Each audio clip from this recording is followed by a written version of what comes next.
Hello, hi guys. இன்றைக்கி நம்ம பன்னீர் வச்சு ஒரு லஞ்ச் பாக்ஸ் ரெசிபி தான் பார்க்க போகிறோம். அப்படியே சமைச்சிட்டே பேசுவோமா?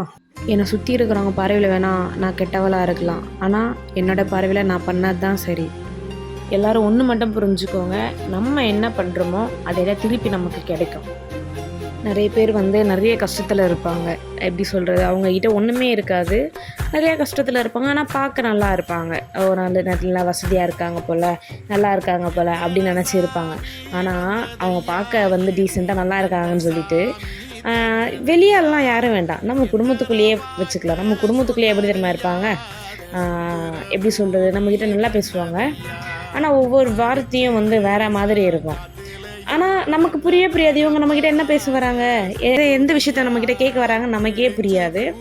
நம்ம கேஷுவலாக தான் பேசுவோம். சரி அப்படின்னா ஒரு 10 வார்த்தை நல்லா பேசுவாங்க, அதில் ஒரு வார்த்தை வேறு மாதிரி பேசுவாங்க. அப்போ நம்ம என்ன பண்ணுவோம், 9 வார்த்தையை நல்லா பேசினதுனால அந்த ஒரு வார்த்தையை தப்பாக பேசினாலும் நம்ம அந்த இடத்துல எதுவுமே பேச வேண்டாம் அப்படின்னு சொல்லிட்டு வந்துடும். ஆனால் சில பேர் சொல்லுவாங்க, அன்னைக்கு விஷயத்த அன்னைக்கு முடிச்சிடணும் அப்படின்னு. ஏன்னா அன்னைக்கு விஷயத்த அன்னைக்கு முடிக்கணும்னா அப்போ டெய்லி சண்டை தான் வரும். அது நான் எல்லாருக்குமே சொல்கிறேன். அதை நெருங்கின சொந்தமும் சொல்கிறேன், தூர சொந்தமும் சொல்கிறேன், ஏன் வீட்லேயே இருக்கிறவங்கக்கிட்ட கூட சொல்கிறேன். இந்த மாதிரி நிறைய விஷயங்கள் நடக்கும். 4 வார்த்தை பேசுவாங்க, அதில் ஒரு வார்த்தை பயங்கரமாக பேசுவாங்க. ஆனால் அந்த 4 வார்த்தை நல்லாயிருக்கும், அந்த ஒரு வார்த்தை இந்த 4 வார்த்தைக்கு பிரயோஜனமே இல்லாத மாதிரி இருக்கும். அந்த மாதிரி பேசுவாங்க.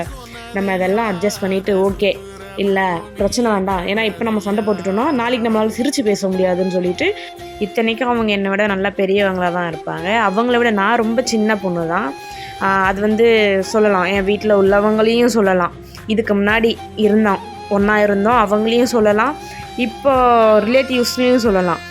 இதெல்லாம் எதையுமே மைண்டில் எடுக்கவே கூடாது. எடுத்தோம் அப்படின்னா நம்ம வாழ்க்கையே போயிடும். ஏன்னா நம்ம ஆல்ரெடி நிறைய டிப்ரெஷனில் இருப்போம், நிறைய டென்ஷனில் இருப்போம். இதெல்லாம் நம்ம மைண்டுக்கு கொண்டு போனோம் அப்படின்னா, இவங்களாம் ஏன் இப்படி கிராஸ் பண்ணுறாங்க அப்படின்னா, நம்மளை ஸ்டாப் பண்ணுறாங்களாம். நம்மளை எப்படி சொல்கிறது, ஸ்டாப் பண்ணுறாங்க. சரி விடுங்க, இதெல்லாம் எதுவுமே மைண்டில் ஏற்றிக்காமல் நம்மளுடைய கோல் என்னவோ அதை மட்டுமே டார்கெட் பண்ணி அதை மட்டுமே நம்ம கடக்க பார்க்கணும்.